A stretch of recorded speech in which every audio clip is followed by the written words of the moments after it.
खेवनहार है। तेरी दया हो जाए तो भगवन, बेड़ा ये मेरा पार है। ये माता खड़ी है, मानो लेना। हर हर हर हर। तो अच्छा, तो कथा सुनो पहले। शंकर भगवान की शादी की कथा तो सुन लो।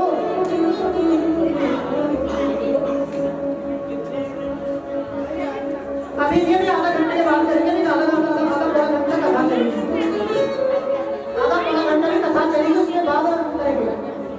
तो राजा ब्रह्मा जी के पुत्र हुए दक्ष, जो शंकर भगवान के विवाह से कथा शुरू हुआ। और हुए ब्रह्मा जी के पुत्र दक्ष। तो माता दक्ष हुए, दक्ष की शादी हुई। उन्होंने मैथुन द्वारा सृष्टि बढ़ानी चाहिए। कहते सृष्टि बढ़ने लगी, उनके साथ पहले उनके 10,000 पुत्र हुए। नारद जी के उपदेश से वो संत हो गए। 1,000 पुत्र फिर हुआ दक्ष के। तो फिर नारद जी की संगत में आ गए। अब नारद जी तो पहले बाबा, तो उनको भी बाबा बना दिया। तब महाराज दक्ष ने 60 पुत्रियों को जन्म दिया। महाराज 60 पुत्रियों को जन्म दिया। 60 पुत्रियों को जन्म दिया, तो कहते 60 पुत्रियों की शादी कर दी। जो अंतिम पुत्री थी उनकी सती, उन्होंने क्या किया, शंकर भगवान की महिमा को सुना कि ब्रह्मा, विष्णु और शंकर भगवान ये तीनों महान देवता हैं। इनमें से क्या हो गया, अब शंकर भगवान तो वैरागी, उनकी शादी हुई नहीं, ब्रह्मा जी की भी शादी हो गई, विष्णु जी की भी शादी हो गई। देवी देवताओं ने सोचा कि क्यों ना ये शंकर भगवान की भी शादी की जाए।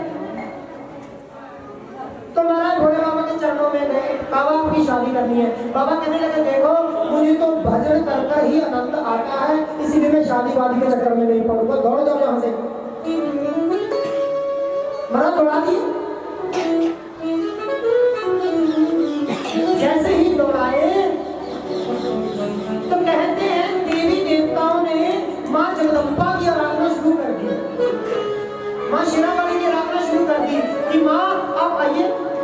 माँ प्रसन्न हुई, आई। उन्होंने कहा, माता ने कहा कि हाँ बोलो भाई, क्यों याद किया। कहने लगे माता हमारे भोले बाबा शादी के लिए नहीं मान रहे, आप कुछ ऐसा उपाय करो कि भोले बाबा शादी के लिए मान जाए। ऐसा ही हुआ। माँ जगदम्बा ने कहा कि ठीक है तथास्तु, ऐसा ही होगा, मैं सती नाम से जन्म लूंगी दक्ष के यहाँ, तो मेरा विवाह शंकरी से हो जाए। तो वही सती माता दक्ष के यहाँ जन्मी। कहते बता सती क्या जन्मी, तो नारद जी आए, सती माता के सामने ना खड़े होकर भोले बाबा की तारीफ करने लगे कि भोले बाबा ऐसे हैं, भोले बाबा वैसे हैं, भोले बाबा जो उनके द्वार पे जाते हैं भोले बाबा उसको सब कुछ दे देते हैं। अच्छा और तो और महाराज भोले इतने दयालु हैं, अपना घर भी लौटा देते हैं, ले जाओ सब ले जाओ। सती माता के मन में प्रेम जागा, किसके लिए, भोले बाबा के प्रति। सती माता ने सोचा क्यों ना मैं जप करूं, तप करूं, उसके बाद मुझे मैं भोले बाबा को प्रसन्न कर कर उनसे पति के रूप में उनको मांगूंगी। ऐसा नहीं किया माता। कहते भोले बाबा तप करने लगी माता सती।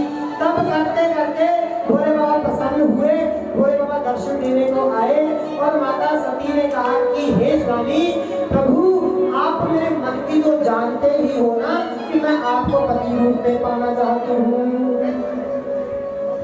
मैं आपको पति रूप में पाना चाहती हूँ। भोले बाबा का तथास्तु, ऐसा ही होगा।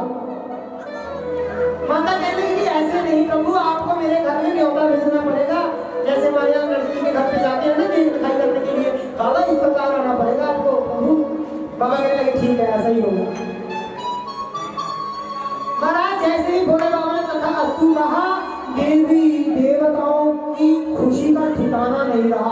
अब देवी देवता नाचने लगे कि शुक्र है भगवान का, ये बैरागी बाबा भी शादी करेंगे, ये भी शादी करेंगे।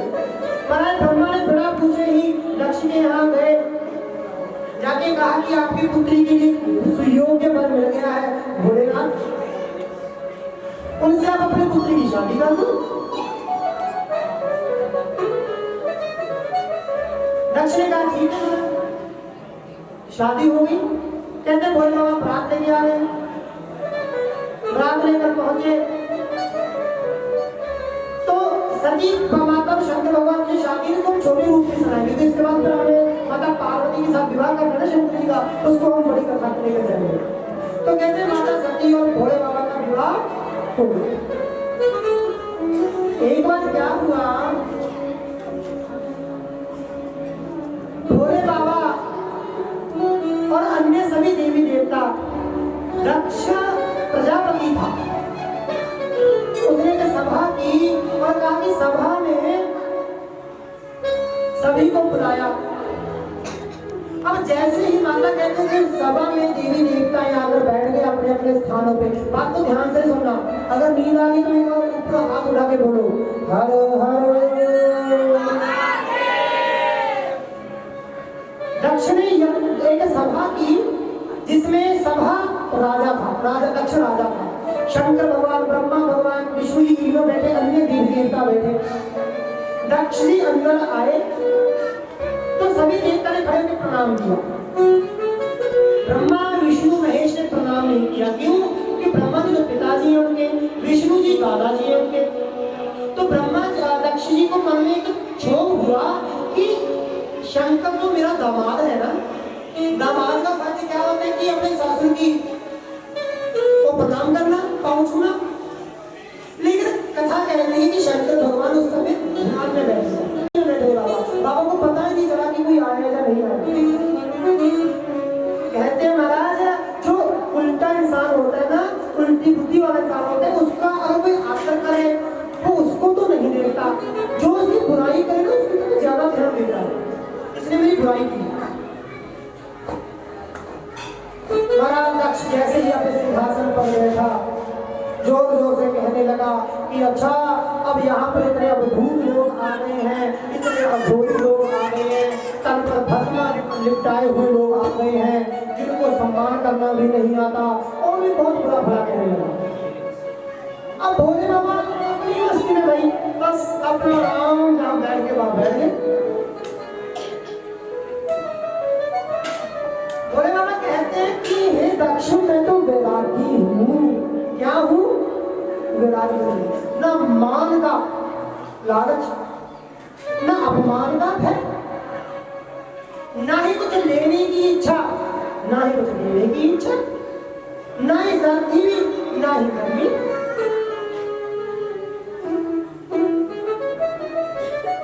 इसलिए दक्ष मैं किसी का नहीं हूँ भाई, तो तू इस भाव को छोड़ दे। जब इस प्रकार समझाया तब कहते हैं माता कि दक्ष को समझ ना आई। दक्ष ने खूब अपमान किया शंकर भगवान का, और शंकर भगवान के गण भी क्रोधित हुए उधर से, और इधर दक्ष भी क्रोधित हुआ। कहते हैं क्रोधा क्रोधी में बातचीत में बात इतनी बढ़ गई कि एक दूसरे को श्राप देने लगे। दक्ष ने श्राप दिया इसको शंकर भगवान को। कहने लगे दक्ष कि दक्ष हे शंकर तुम्हारे जितने भी भक्त होंगे ना वो सबके सब भूत लगा के रखेंगे, जटाओं वाले होंगे। तुम्हारे जो भक्त होंगे हे शंकर वो सबके सब अहंकारी होंगे, उनको बोलने की तमीज नहीं होगी। आपने देखा होगा जो भी राम को मानता है, नहीं ओहो बहुत अहम चीज आ रही है ना यहाँ से आप देख रहे हो सभी। तो यह ध्यान यहाँ होना चाहिए माता आपका। हर हर फिर भूल गया मैं क्या कह रहा था आपको।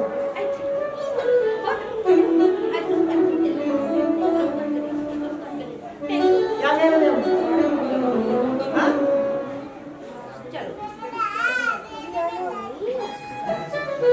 बोलो शंकर भगवान की के दिमाग की। आगे करते बड़ी माता की।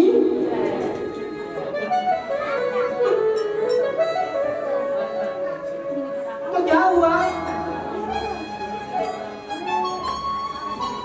कि तुम्हारे सब जितने भक्तों के पास सब अहंकारी होंगे। अब देखना कभी राम जी को, कृष्ण जी को मानने वाले भक्त होंगे ना, वो बड़ा मीठा बोलते हैं।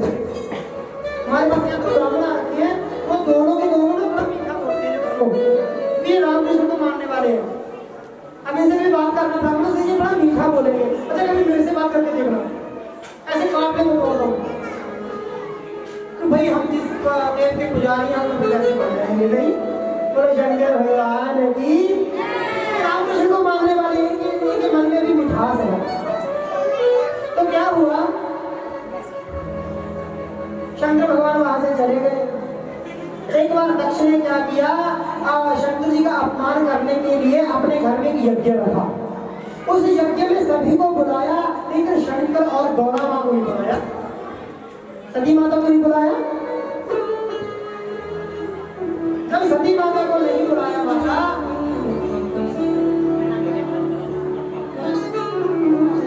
माता पूछने लगी सती की, भोले बाबा ये जो अपने कैलाश के ऊपर से विमान जा रहे हैं ना, ये कहाँ जा रहे हैं? भोले बाबा कहने लगे कि देवी तुम्हारे पिता ने यज्ञ किया है, हवन करवाया, घर पे प्रभाव करा, हमने नहीं बुलाया।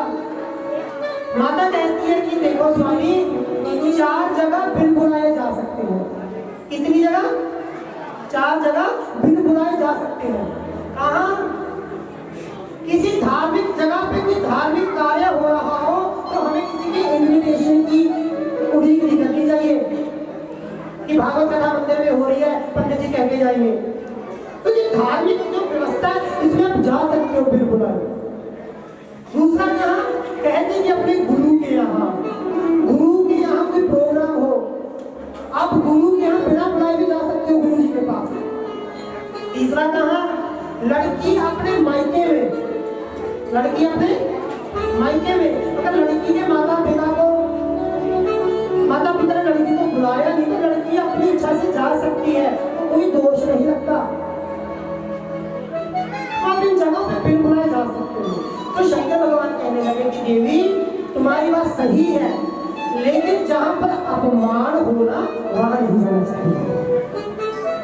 अगर कोई बुलाना भूल गया हो तो चले जाओ, कोई आपत्ति नहीं है। अगर आपका अपमान करने के लिए नहीं बुलाया तो आपको नहीं जाना चाहिए। माता पार्वती सती कहने लगी कि मैं तो जाऊंगी। प्रभु आपने जाना हो जाओ, नहीं मैं तो जाऊंगी। बोले बाबा कहेंगे ठीक है तुम जाओ। माता, अब माताओं को जो मन होता है बड़ा चंचल होता है ना। माता कहे ठीक है प्रभु राम राम मैं जा रही हूँ। हाँ जाओ जाओ। माता थोड़ी दूर जाए फिर पीछे मुड़ के देखे, प्रभु मैं जा रही हूँ। बाबा कहे हाँ देवी राम राम जाओ जाओ। मैंने जब तीसरी बार फिर माता ने पीछे मुड़ा, प्रभु मैं सच में चली जाऊंगी। भगवान बोला देवी जाओ चली जाओ। कहते हैं महाराज प्रभु को पता ही था कि वहां पे क्या होगा। क्या हुआ, भोले बाबा ने कहा कि 60,000 भोले बाबा ने अपने गण भेज दिए पीछे पीछे लाल कर कहने गट्टों से कि कोई सभी को ऐसा लग जाए कि खाली माता गहनों से भरकर, पैसों से भरकर भोले बाबा ने वस्त्रों से भरकर भेज दिए। सती माता गई पंडाल में, देखा कि सभी देवी देवता विराजमान है, सभी देवी देवताओं का स्थान बना हुआ है। माता ने कहा कि पिता प्रणाम। कहते दक्ष ने पीछे मुड़ के भी देखा, मुझे प्रणाम किसने किया, मुझे प्रणाम किसने किया। क्यों? राजा दक्ष को अपने अहंकार के मूल में बैठा था, अपमान करने के चक्कर में, बेटी का अपमान, अपने दामाद का अपमान। तो माता कहते हैं कि सती माता अंदर गई, एक तो माता मिली और एक माता सती की बहनें मिली और कोई ना मिला माता को अच्छे ढंग से। माता ने कहा कि पिताजी छोटे दामाद को क्यों नहीं बुलाया? दक्ष कहने लगा कि सती अगर तू अच्छा चाहती है तो यहाँ से चली जाओ, क्योंकि मैं उसको नहीं बुलाना चाहता। यहाँ उस पखंडी को, उस अघोरी को बहुत बुरा कहा कि मैं उसको बुलाना नहीं चाहता।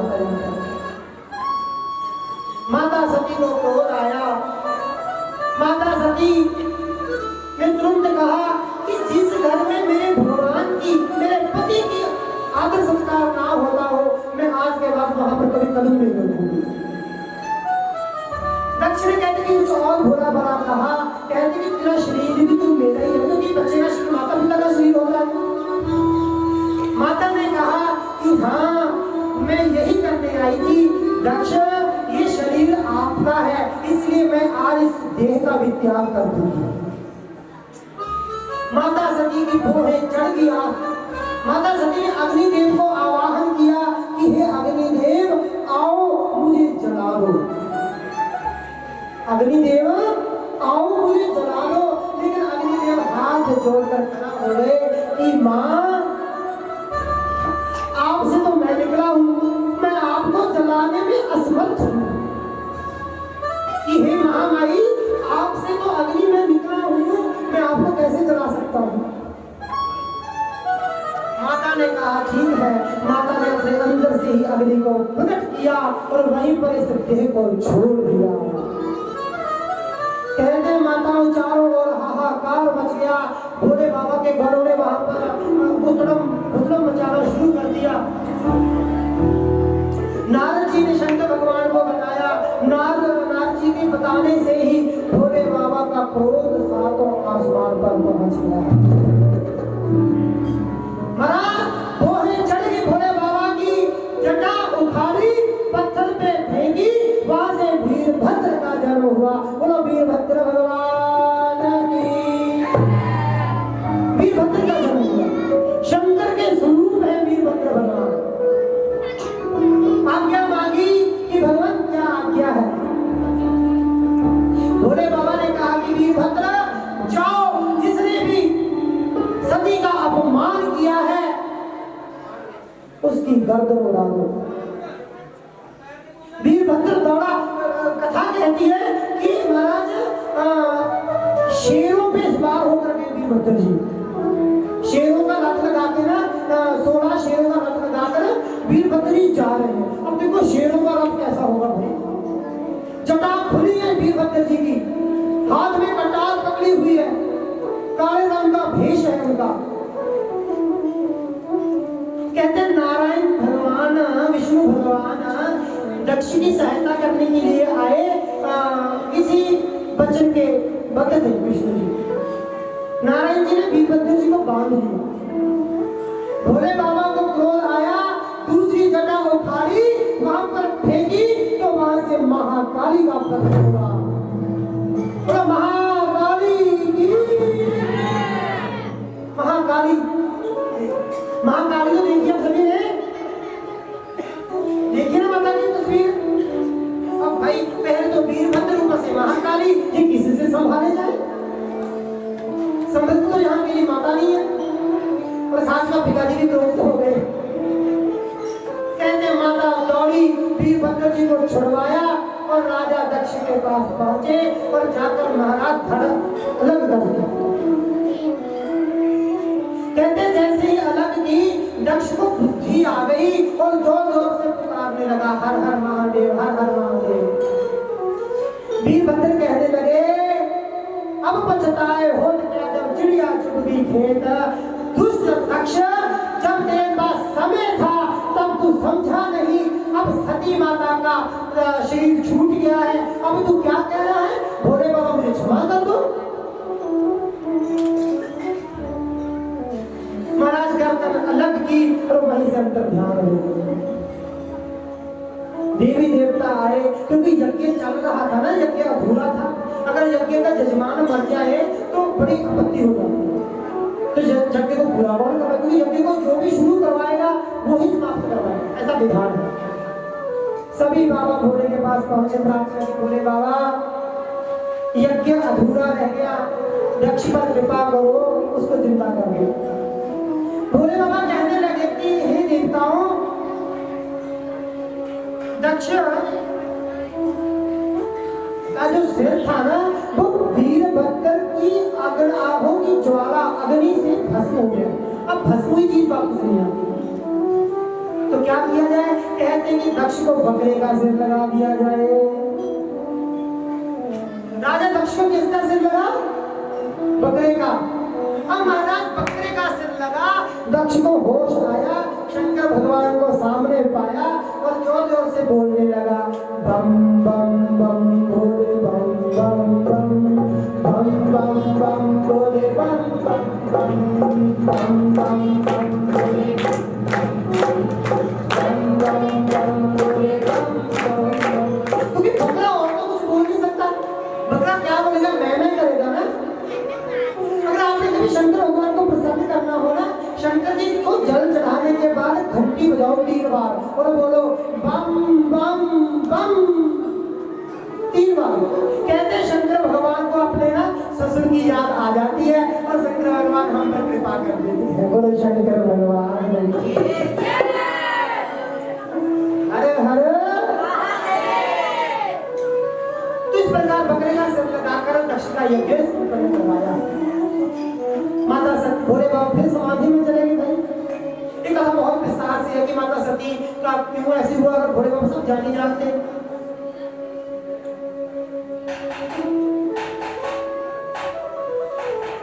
क्योंकि अभी समय हमारे पास आधा घंटा रह गया। मैं सोच रहा हूँ कि जो शंकर भगवान की विवाह की कथा को आपको कल सुनाए माता पार्वती के साथ, क्योंकि आधे घंटे में कथा पूरी नहीं होगी। तो आज हम इसी कथा को ही पूरा कर देते हैं, नहीं? माता सती और भोले बाबा का जो विवाह है ना, हम इसी को ही पूरा कर देते हैं। तो यहाँ संत कहते हैं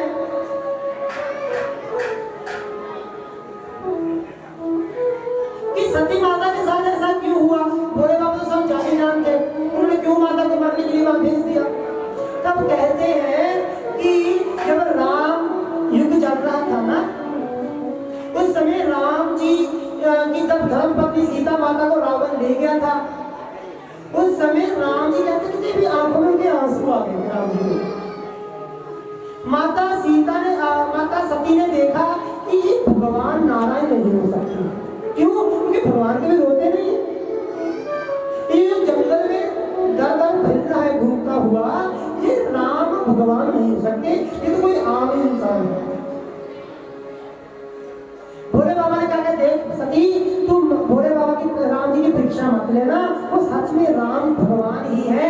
वो तो हम सभी को समझाने के लिए ही इस रूप में आए हैं। हम सभी को समझाने के लिए इस रूप में आए हैं।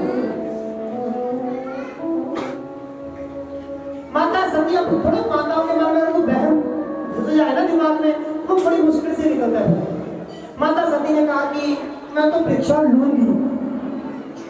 कहते हैं कि ऐसे बैठे थे महाराज, राम जी बैठे थे शिला पर, लक्ष्मण जी बैठे हैं, सभी वानर सेना बैठी है। माता सीता का रूप धारण कर राम जी के पास आ गई और राम जी के पास आई माताओं। कहते हैं आकर जैसे ही लक्ष्मण जी ने देखा कि कुछ बोले नहीं, लक्ष्मण जी ने रास्ता छोड़ दिया, भैया आगे बैठे। राम जी ने माता सती को सीता बन के रूप में देखा, क्योंकि सीता माता सती बन के आई थी ना। तो राम जी ने देखा कि ये सती माता सीता बनकर क्यों घूम रही है। राम जी ने हाथ जोड़ दिया, माता आप अकेले कहाँ घूम रहे हो जंगल में, बाबा कहाँ है, भोले बाबा कहाँ है। माता सीता बनी हुई सती ने जब देखा कि राम जी ने पहचाने सच में भगवान है, माता सती ने क्षमा मांगी। अपने असली रूप में माता आई, कहा प्रभु मुझे क्षमा कर दो, मैं तो आपकी भिक्षा ले रही हूँ, मैं तो आपकी भिक्षा ले रही हूँ। भोले बाबा के पास गई माता सीता, राम से क्षमा मांग करो। भोले बाबा ने कहा कि सती तू राम जी के पास तो नहीं गई थी कहीं। सीता माता बोली नहीं प्रभु, मैं भिक्षा क्यों लूंगी राम जी की, आपने मुझे मना किया था ना कि राम जी की भिक्षा नहीं लेनी। लेकिन भोले बाबा मन मन मुस्कुराए कि देवी झूठ बोल रही है। कहते हैं भोले बाबा ने माता सती को अपने मन से उतार दिया था। क्यों? क्योंकि भोले बाबा राम जी को अपने पिता मानते हैं, अपना गुरु मानते हैं। भोले बाबा ने देखा कि ये सीता, ये सती मेरी नहीं है। एक बार वो भी धारण किया पत्नी ने माता का, तो रविशंकर जी ने सोचा कि अब ये मेरे पत्नी पद पर बैठने के योग्य नहीं रही, ये मेरी माता हो गई आज। तभी भोले बाबा ने माता सती को लोग, तभी भोले बाबा कह रहे थे हाँ हाँ देवी जा जा। माता जब कहती ना प्रभु आओगे, तो माता भोले बाबा नहीं नहीं देवी तुम जाओ, इसलिए बाबा ने नहीं रोका। कि मन ही है,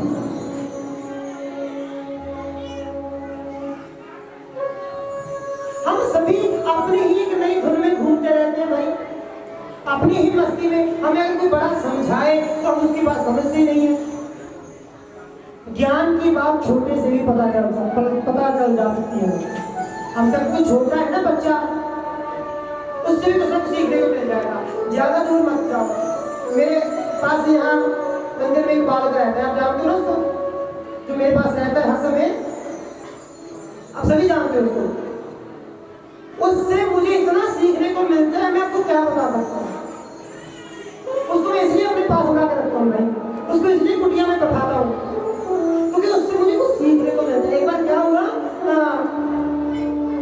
मैं टेंशन में था, किसी चीज की टेंशन थी, पता नहीं कहाँ से वो आया, उनका मुझे कह रहा क्या हुए, क्यों असली क्या धीरे धीरे अच्छा अपने पे मौज लेने, तू भी मौज ले आकर। बात कितनी गहरी है कि भाई मौज ही लेनी है, भाई तू भी मौज ले, मैं भी मौज ही ले रहा हूँ। ये बड़ी बात है। मन में मेरे घर लगी हुआ भी क्या बात है। मैं कभी बार जल्दबाजी में होता हूँ ना, तो माता अपना टेकरा नहीं था, मेरा रह जाता, मैं ऐसे ही माता लेके निकल जाता हूँ। तू नखरा करके मत नहीं किया बात है। मेरे मन में फिर बात घर कर जाती है, अरे नहीं यार ये बच्चा मुझे कह रहा है यार, तो मेरे में कमी है। फिर मैं वापस आता, फिर मैं ना करके माथा टेकता, ठीक है ना। सीखने को कहीं से भी मिल जाता है, सीखने वाला होना चाहिए।